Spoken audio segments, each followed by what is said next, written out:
appreciate the historic connection they have to this place, the land, the water, the sky, and all that live in, on, and above it.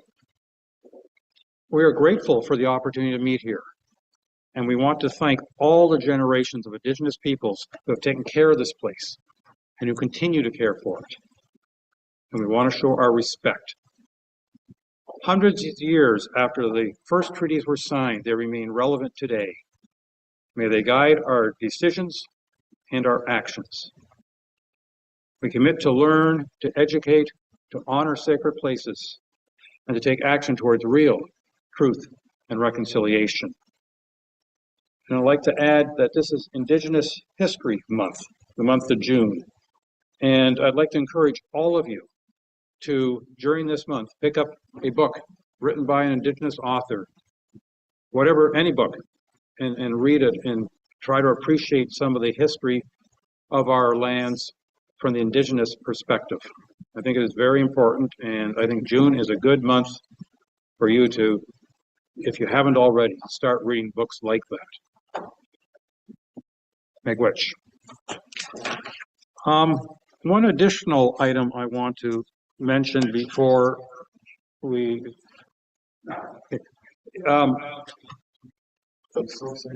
yes, he wants to hear it twice. Well, I'm about to say it now. It's coming. No, I want to mention that in the last few weeks, I've had an increase in the volume of concerns and complaints and suggestions that I've received from a wide range of people, everything from fellow councillors to staff, the Integrity Commissioner, advisors, organizations, and residents. You know, the most important are our residents. Concerned about some of the behavior and some of the statements and some of the correspondence that has been coming from council. And one of the interpretations I did when I received all this is I, as head of council, have to keep a little tighter check on some of the remarks that may be made during our council meeting, and to say that my concern is that we're not showing the appropriate respect that we should be showing towards each other and everyone, the staff and our residents. And I believe that this is very important that we show that respect. And I'm going to ask all of you to, in your comments as we go through today, that we talk about the issue at hand. We do not get personal. We do not offend or try to or insult individuals or organizations, but rather we talk about the actual issue at hand. And if I cut you off, it's because I think that you might be drifting into the personal or such. And I think that we need to set a high standard for ourselves. Thank you. Council, any declarations of pecuniary interest or conflict of interest that you believe should be declared this morning? And just a reminder, if during one of our discussions it comes up, please do not hesitate to raise it at that point. Thank you. The first item on our agenda is a deputation from Dr. Pat Chow-Fraser regarding long-term water quality assessment of 8 water bodies in the township of Georgian Bay.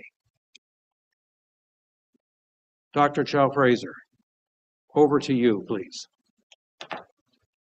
Hi, I'm coming to you from Northern Georgian Bay, so thank you very much for this opportunity to present, and I'm going to share my screen now.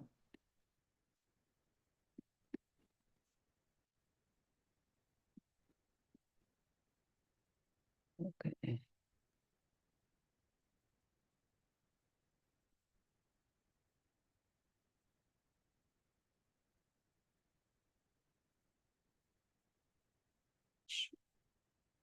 Is it?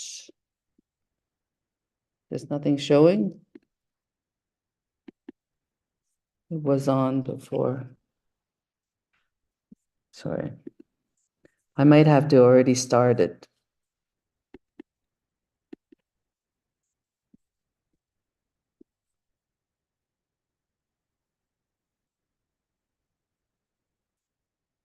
Oh, I know. It's down here.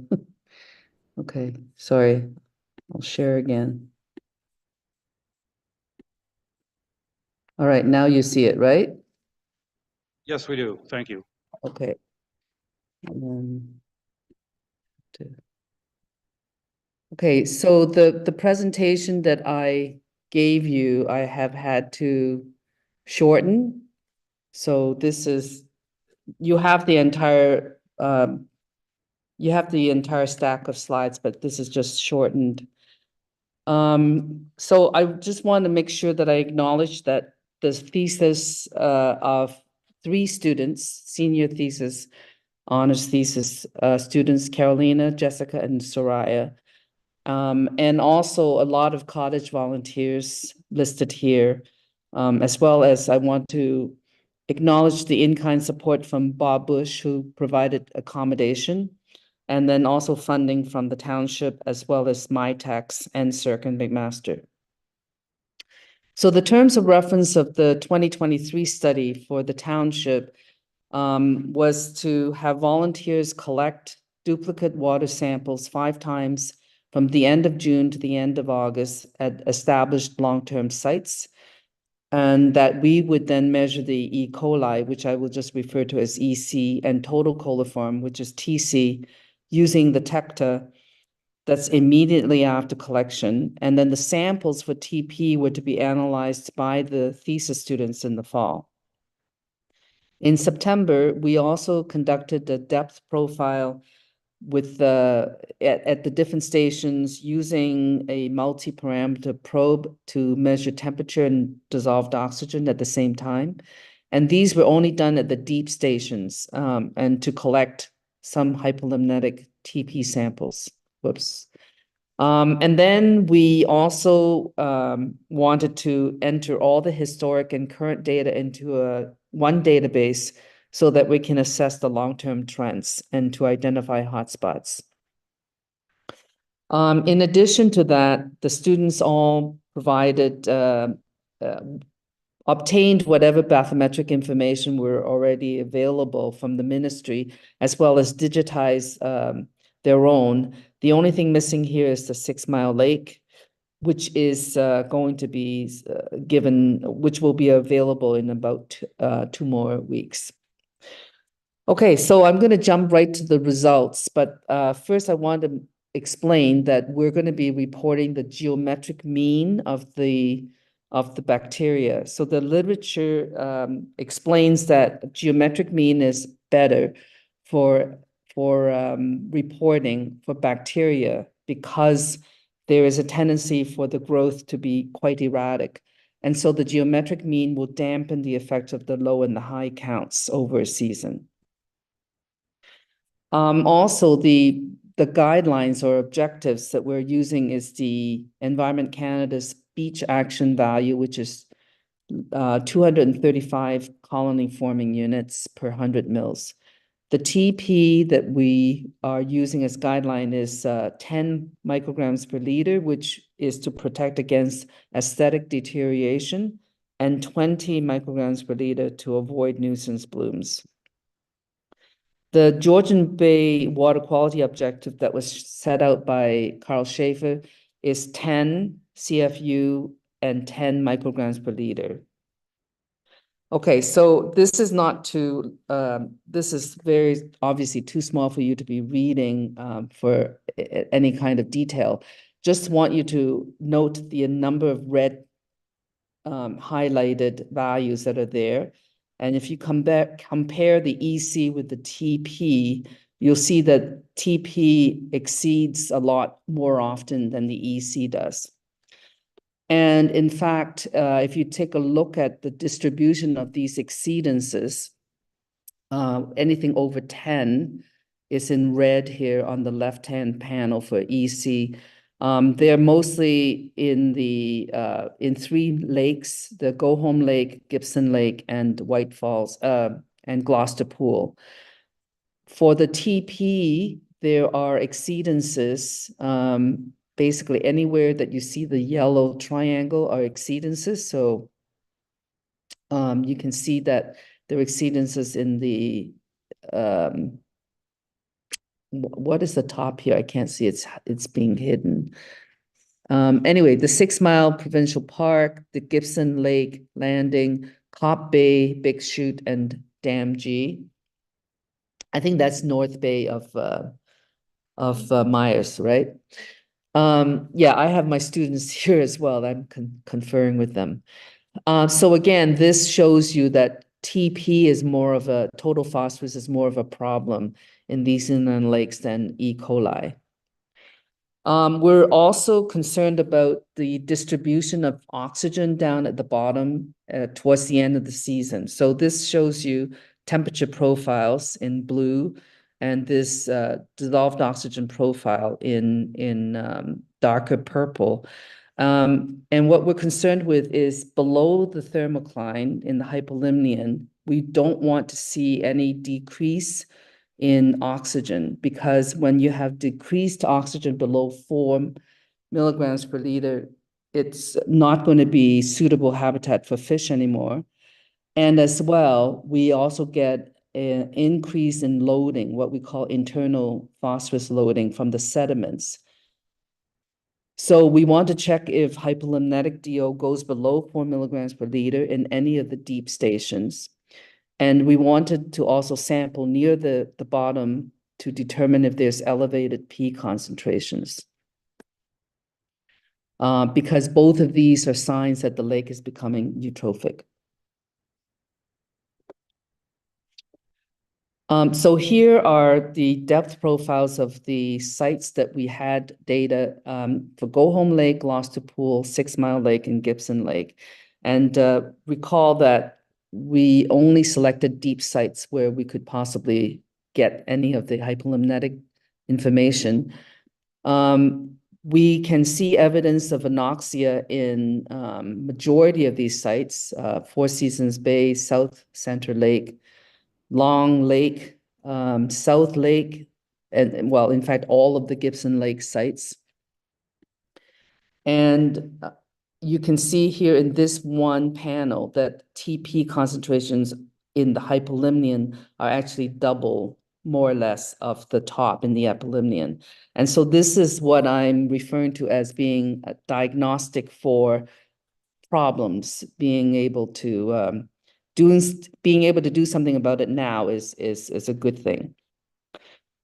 This is just another way to look at the epilimnetic versus the hypolimnetic. And you can see the black is the hypolimnetic values of TP, and the green is the epilimnetic. And again, there are some sites that we didn't have the deep station, so we couldn't sample for it. Some lakes are not stratified, and we did not take any depth profiles in Severn River. You can see here all the ones with the arrow showing have hypolimnetic TP much higher than the epilimnion. This is a summary slide that shows all the 8 lakes, and everything that's in orange indicate that it had exceeded the 10 micrograms per liter, which is the limit for aesthetic value. So you can see that Gloucester Pool here has historically had quite a number. It's actually been decreasing in the more recent years, where something like the Severn River, there's never been any exceedances, as well as in 6 Mile Lake and the Stewart Lake. So we had no changes at all statistically for Gala Lake. And there has been, in fact, in all of these, Gibson, Gloucester Pool, Myers, Severn, 6 Mile, and Stewart all had significant decreases, which is a good thing. And Go Home Lake was the only one, Go Home Lake Marina was the only one that had significant increase through time. That was for EC. These data are for the TP, which is the phosphorus, and you can see here that Gibson Lake has exceeded constantly, the same with Gloucester Pool, Severn River, 6 Mile Lake. And again, if we look at statistically what has happened, we had decreases, and then no significant changes in any of the other ones. But again, if you compare the phosphorus summary with the E. coli summary, you can see that there are a lot more exceedances where phosphorus is concerned. And this is just to take a look at the hypolimnetic, which is in black, and then the epilimnetic, which is in the orange and white. You can see that there are still exceedances between the epilimnion, even in some cases where epilimnion was not showing exceedances, the hypolimnetic samples were. In 2019, epilimnetic and hypolimnetic TP in all 8 lakes were below 10 micrograms per liter. And then this was followed by, in 2020, exceedances in all but 3 of the smaller lakes. And so we were trying to figure out if the exceedances could be explained by the amount of precipitation, because it's well known that with higher precipitation, there's more runoff, and therefore there could be more watershed influences. From 2020 to 2023, exceedances again resumed in all lakes except for Gala. So we had sort of a dip in 2019 and then came back up again. We should keep in mind that in 2023, the data for Gala Lake was only 1 time during the season, whereas for all the other lakes, they were sampled 5 times. So the recent pattern appears to be more erratic from year to year and from lake to lake. But these are generally preserved for the lake to lake differences. The high, for instance, the high for everyone in 2021, and then very low again in 2022. And these may be a signal of climate change that brings on erratic precipitation patterns. And we should probably expect more of these in the years to come. One other thing that I wanted to do was to classify the lakes according to a standardized Carlson's Trophic State Index. The TSI is based on chlorophyll, Secchi, and or TP. Mainly for scores under 40, that is sort of the desirable natural condition. Whereas any of the score values that go up between 40 to 50 is starting to show symptoms of negative impact. And then when you get above 50, then there is signs of water quality impairment. So the point is we are trying to make sure that the TSI for phosphorus stays below 40, which is in the red line that you see in each one of these graphs. I just want you to note that when I'm looking at hotspot designations, we want to consider both recent data, which are in those red triangles or rectangles, as well as any of the trends. And you can see here that what I've identified as being sites that need to be sampled are in these blue dots, blue water icons. In particular, this one, which is in Myers Lake, is a recent high one that we noted. It really needs to be sampled again to make sure that that wasn't just some anomalous for 2023. So we recommend that you use this report to determine in each lake which station should be sampled, and to keep these consistent going forward. So one of the major problems we had was having stations being arbitrarily designated from year to year. It's very hard to compare things on the long term if the stations keep changing. It's fairly clear from the long-term data set as well as the 2023 data that E. coli is not really a problem. But there are some places that need to be sampled more consistently. And we recommend 5 times the same as in the past, between end of June to the end of August. And those are in Water, White Falls Marina, Go Home Marina, and the Black River Channel. Everywhere else, if the resource and costs are okay to be borne by the township, everywhere else should be probably sampled monthly in July and August. And we recommend that the volunteers collect the water samples and then use Coley plates to determine the EC. And for total phosphorus seemed to be more of a problem for these lakes. And so they should be sampled monthly and at least once every month, but also probably just before July, so maybe the end of June or the middle of June, as well as in early September. And that you should hire a consultant to conduct a vertical profile at the deep spots to make sure that you track the changes in hypolimnetic phosphorus.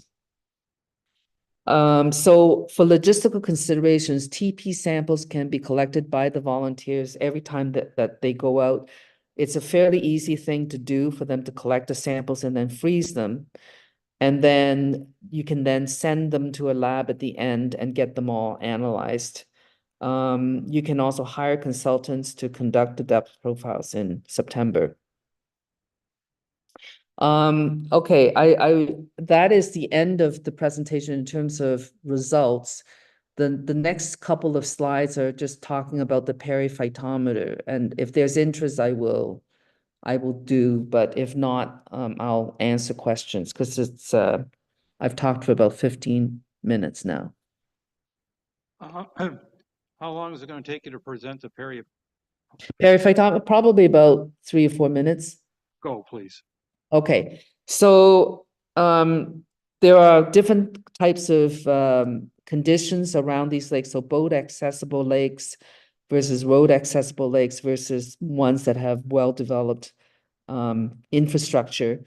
So I wanted to develop an alternate monitoring tool to assess the effects of human activities along these gradients. And the periphytometer is a very simple device that volunteers can use. It measures algae growing on substrates. So the slides are substrates.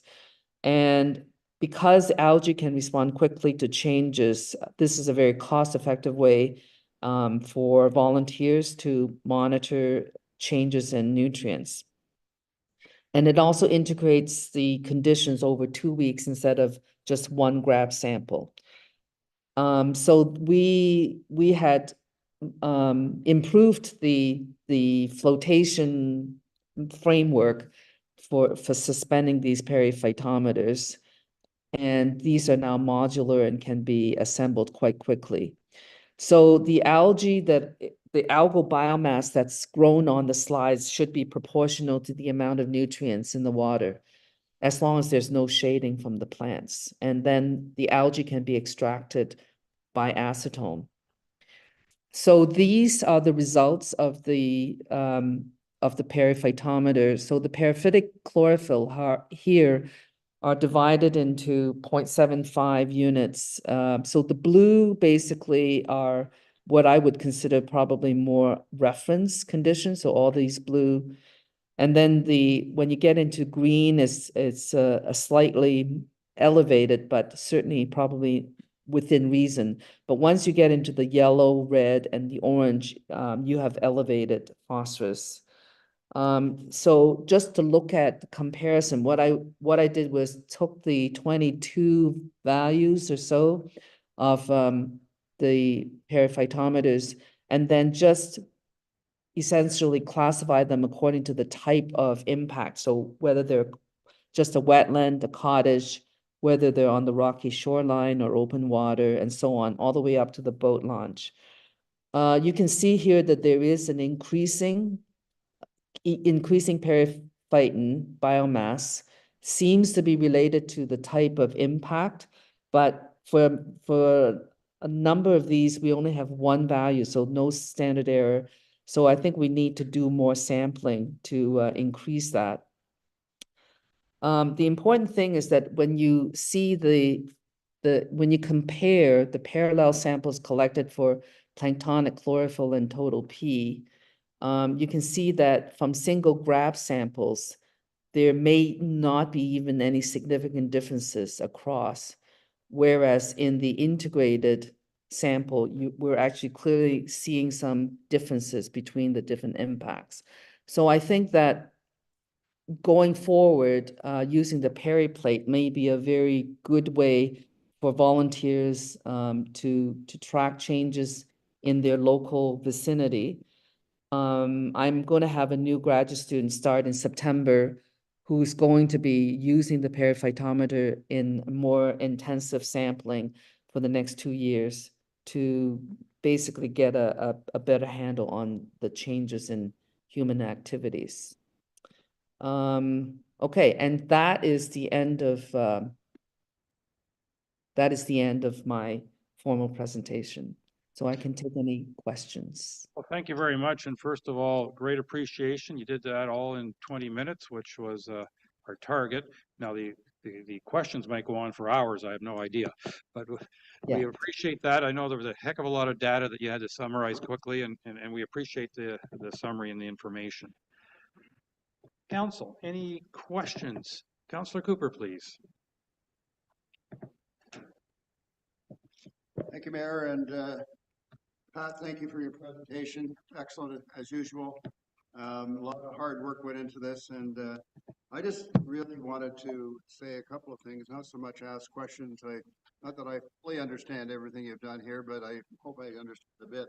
But I just wanted to thank you for all the incredible work that you've done over the years.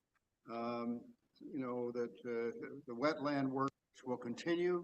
The water testing, not at the moment, or this year and forward. But I think it just needs to be acknowledged that phenomenal body of work that's been done out on certainly coastal Georgian Bay and more recently on the inland lake. So thank you very, very much. You're welcome. Thank you.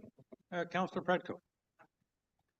Thank you, and through your worship, just a couple of points. And again, I also wanted to thank Ms. Chow Fraser as well. This is really an outstanding report, and I'm really ecstatic that we've got 20 years or so of history that you're able to include in the charting. It's not just 1 year of sampling and hard work, but it reflects, I think, a generation's worth of effort that's gone on, and it's really great to see that you're able to summarize it so succinctly for us this morning. Very quickly, the two questions I have. One is you have the map that correlates the hotspots for EC and TP, and I think there's one label that's wrong. It labels something that's in the Go Home Lake area as the 6 Mile Lake Provincial Park, and maybe if you have okay. That was a mistake. Okay. That's just a small clerical issue, Yeah. but doesn't take away from the value that you Okay. present. Yes. And then the other question I have is you're talking about the parapet sampling, and I think this is a very important area for us to continue looking at in the future. And you're talking about a grad student that's coming on in September. Is this something that you're proposing that could be of benefit to us or that we could take advantage of? Or is this something you're looking at in a different area? Oh, no, we're trying to target the inland lakes and maybe add additional lakes. The graduate student I want to bring on is Carolina, who has been doing the work last year. So if all goes well, she'll start in September. But even this summer, we're going to start to scout out locations. It seems to be that the boat launches, you know, marinas, those are the places where we're getting the elevated counts. So we would like to put them out in wherever people allow us to put it. You know, we need to have people's permission to put them there. So if the township would like to support this, I think that would go a long way to letting us do this work. Okay. And then, of course, we would be happy to, anybody who wants to volunteer, continue to volunteer with us with that, we would be happy to also work with them. Okay. thank you. I'm sure there'll be follow-up on that topic later. Thank you very much. Thank you. Councillor Graziano, please. Thank you. Through your worship, Doctor, it's a pleasure having an opportunity to hear your presentation today, and thank you very much for taking a moment not only to give council an update, but also our community. I think a lot of community members were anxious to understand and see the reports, as was I. Just a couple comments, and then I do have a question. Based on my slides here, so what I have as distributed by our clerk, page 9, the values in page 9 didn't reflect the values that you'd presented. There were some reds specifically under 6 Mile Lake on the slide that you had presented that didn't reflect onto the slide that I see here. So I'm wondering if there's an opportunity to perhaps share your slides at the conclusion of today's conversation, so I can have the real-time data and speak to our association with regards to different values and have accurate information. Yeah. Secondly, just as a little bit of humor, slide 20, that's a beautiful sunny day of collecting. That wasn't the case when I was doing it. And of course, it was raining and Mother Nature wasn't so nice with a lot of chop. But that said, there seems to be a lot of community members that are looking to volunteer, and it's really great to see the community get involved in preserving the water quality, which now leads me into my question with regards to total phosphorus. It seems that TP seems to be somewhat of a problem inland, and I'm not sure if it echoes on the bay. I didn't see the results on the bay side of things, but seems that TP is something to look out for on the inland side of things. In your professional and scientific opinion, aside from education, how can we as a community be more proactive in addressing TP fluctuations versus reactive? And I know that the way we collected it last year was we took those values, I believe we froze them, sent them off to the lab for them to be reviewed and analyzed at year end. Can we, or is there a way that we can be a little bit more proactive so we can see different fluctuations and start to look at mitigation measures, more immediately rather than downstream? Thoughts? Thank you. Yeah, so the kind of what I'm calling synoptic means that you collect the samples and then you analyze them afterwards. That kind of synoptic survey is really a long-term tracking mechanism. So it is not meant to be like short-term because there's quite a lot of things that need to be done. And also understand that water is constantly moving. So even if you went back, you don't necessarily, So in fact, if you look at the E. coli, for instance, we were sampling them and getting results within the day. But even so, unless it gets to be really, really high, going back to the same site doesn't necessarily get us a consistent measure of elevation. Having said that, there are things, there are enough tools now that I know that there are people that are collecting samples.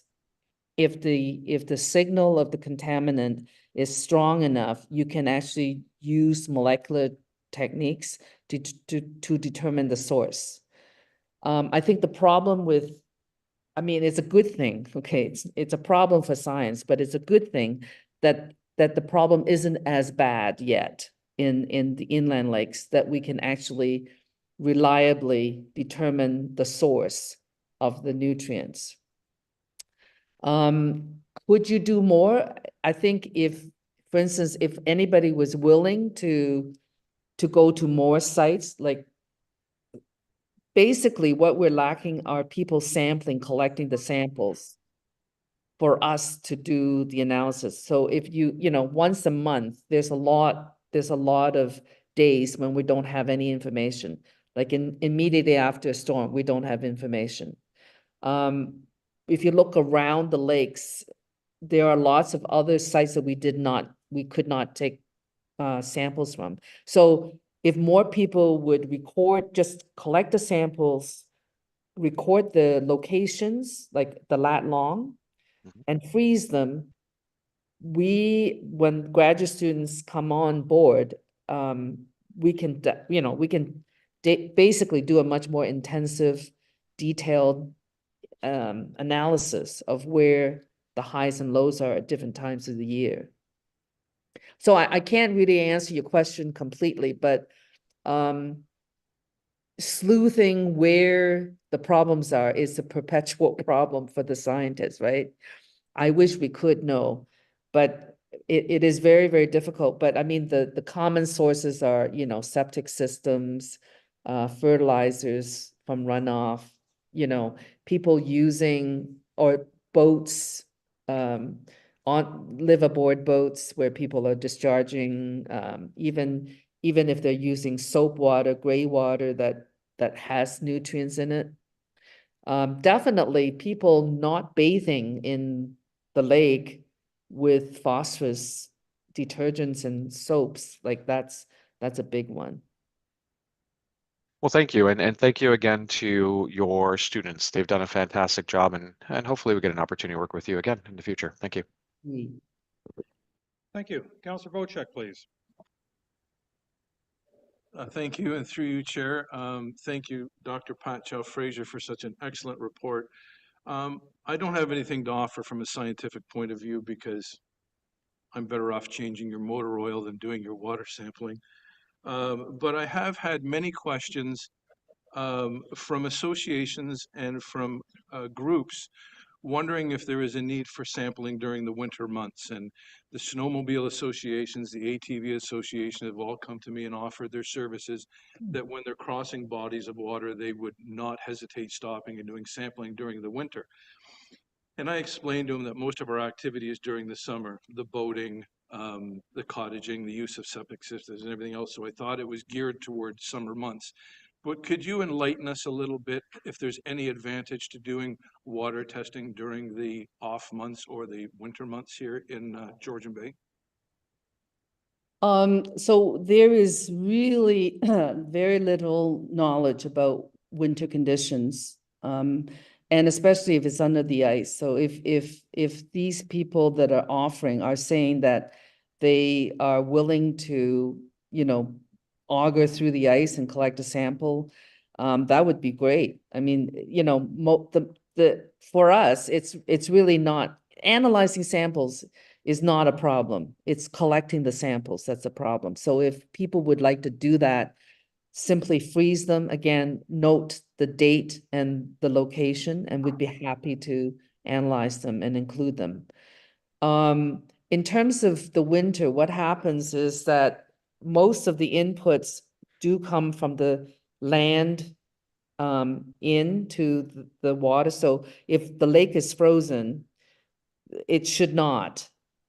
But except if you have a deoxygenated, so you know all those profiles that I showed you when there is low oxygen, in any of those lakes that have a deep spot that has low oxygen during the winter, the low oxygen will perpetuate even more further.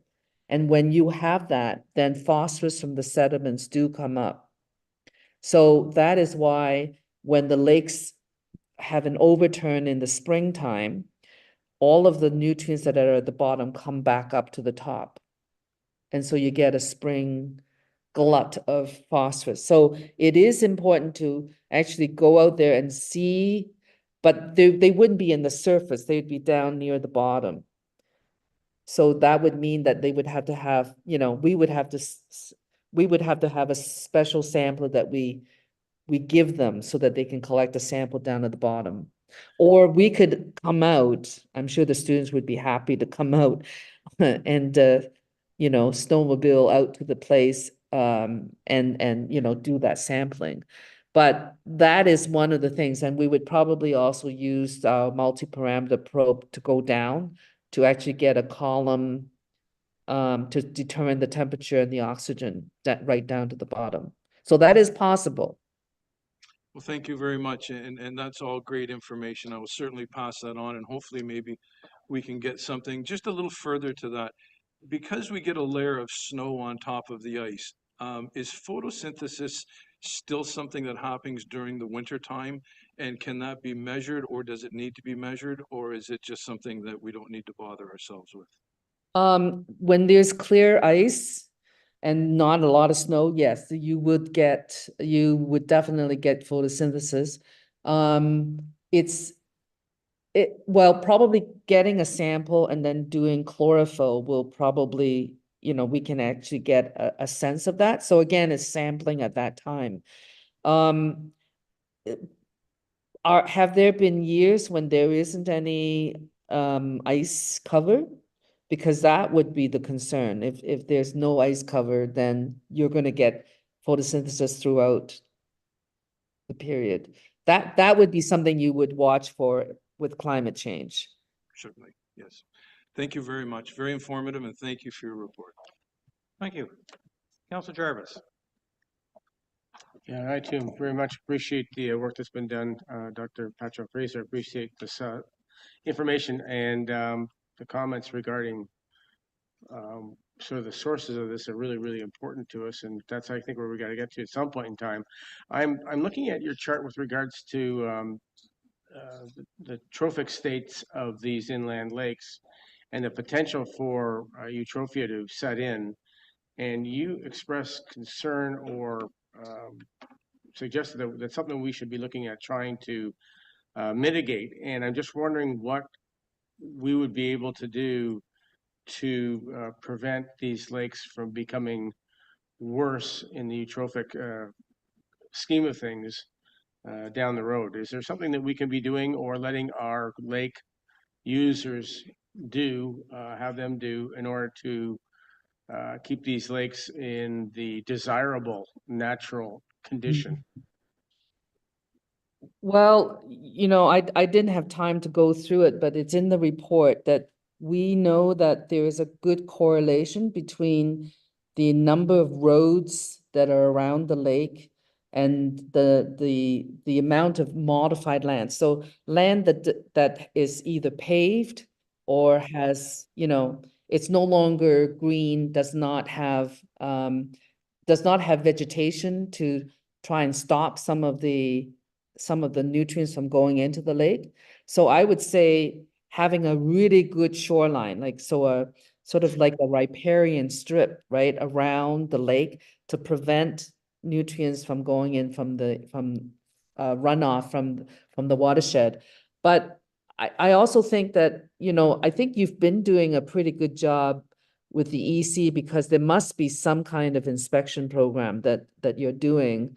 I don't know if there is, I don't know how well the septic systems are doing in terms of allowing the phosphorus to come out. Because I mean, you've been checking for E. coli, which is great, but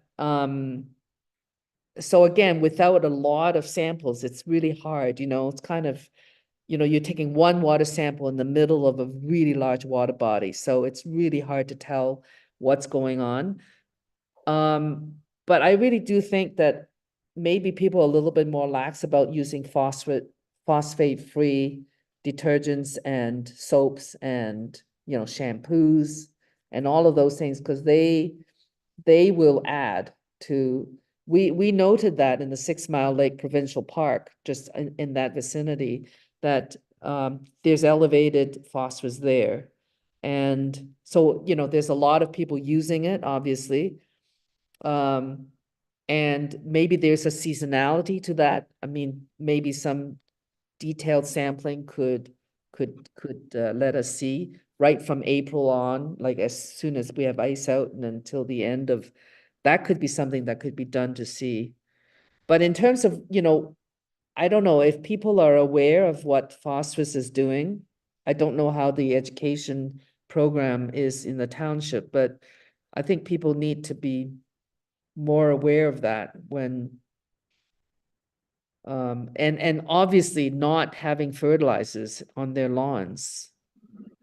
Yeah, I was going to get the TP. Part of TP is fertilizer as well. So runoff from lawns is something that people should be more aware of as well. Yeah. Okay.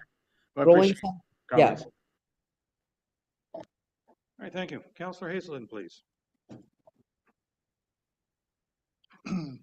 So, Dr. Joe Fraser, thank you very much again for your report. And I do have a specific question,